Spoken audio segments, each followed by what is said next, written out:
omuyimbi King Saha asanyusiza munangate abantu ku mukolo n'oluyimba munangate Gundeeze yonna gye biggweredde nkugambye ho banyumiddwa nnyo munangate ekibadde mu katambi kw'ossa ate n'omukyala Rema Namakula naye ayimbye munangate ku zimu ennyimba ze munangate eza kabi wali wonna bibadde bitya vibe zibadde munangate waggulu byengenda okubeera nga nkutuusakoko mu maaso awo kw'ossa ate nga tusemberedde independence etuuse esayidi eno Spice Diana avuddeyo ku wali n'akakasaamuko bamute Geminati nsinzira ku Geminati yogi mu byonna nno kansooke nkutegeeze nti kasita obeera nga tonaba kusubscribinga osubscribinge kw'ossa ate n'okulayikinga vidiyo kakati nno nzikiriza nsooke nkutegeeze nti nno King Saha yabadde munangate wali ku ceremony n'asooka n'abayimbiramu munangate oluyimba lwe Gundeeze actually bibadde bitya mu katambi kansooke tulabe munangate embeera nga bwebadde wali mu katambi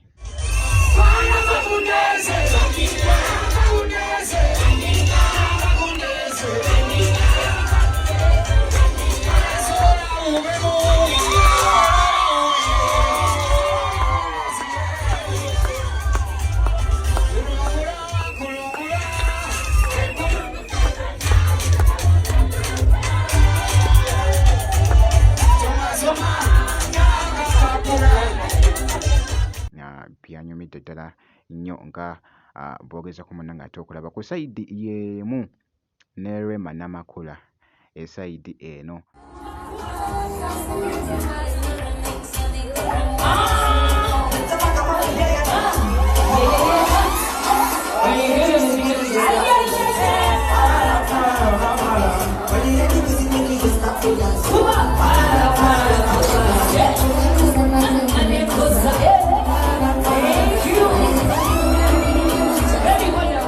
so n'abakuba munangate ezimu ku nnyimba ze nga boogezako okulaba embeera bw'etyo bwe yabadde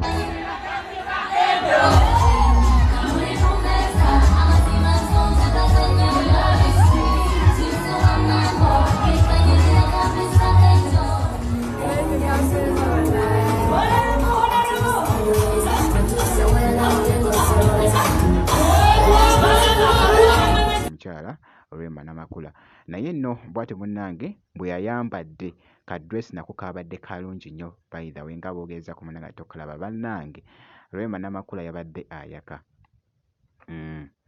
naye nga bibadde bikutte munangate ettabbo wali munangate ku social media ku sayidi y'emu nga nkwongeddeyoko nga bwe mbadde nkutegeeza wali mu kutandika nti nno olunaku munangate olwa independence kakati nno Spice Diana nno avuddeyo ko wali omanyi mwana muwala ono akutudde nnyo munangate diiru ez'enjawulo kampuni ez'enjawulo munnange zivaayo ne zimufuna munangate ambassador menye kindeke ki Spice Diana nga nkumenyeddeko ko katono alina darling emuteekamu ssente jjukira nti yamufula ambassador waliwo amazzi aga Spice bamufula munangate ambassador w'amazzi ago kampuni endala nnyingi nnyo munnange zizze nga zimufula munangate ambassador kakati nno avaayo ko oluusi bambi n'abakubira munangate obulango nga boogezako okulaba nga bwe nkutegeeza nti nno olunaku olwa independence jjukira nti nno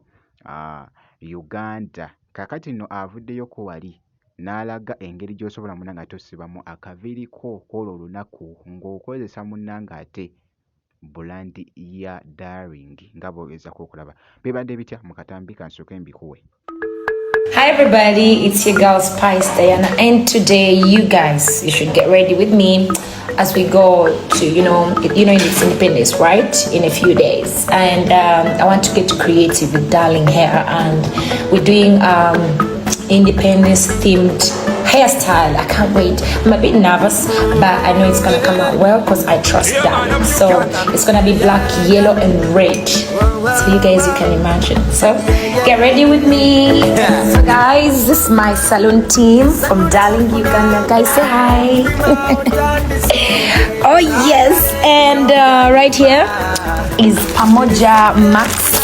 Like you can see, this is the yellow, this is the red, and the black.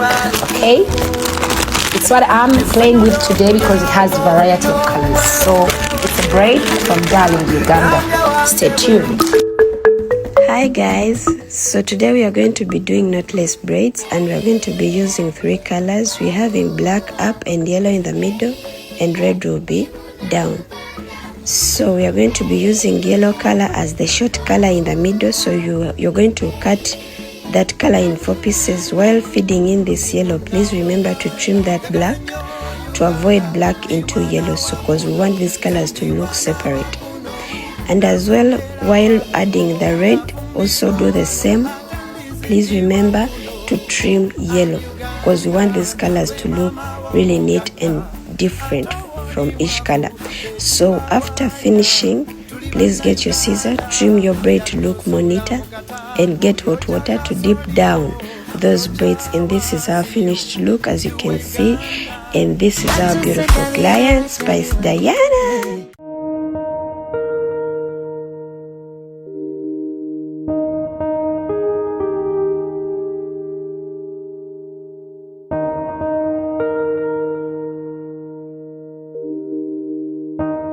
Yoyo nno munnanga ate mwana muwala Spice Diana nkugambye abadde yeekola wali ebintu ng'ayaka kye bayita munnanga ate okwaka mwana muwala Spice Diana. Bwe nti nno munnanga ate bwe nkoze gwe kasita obeera ng'osubscribinze ebisigadde byonna ng'obitulekera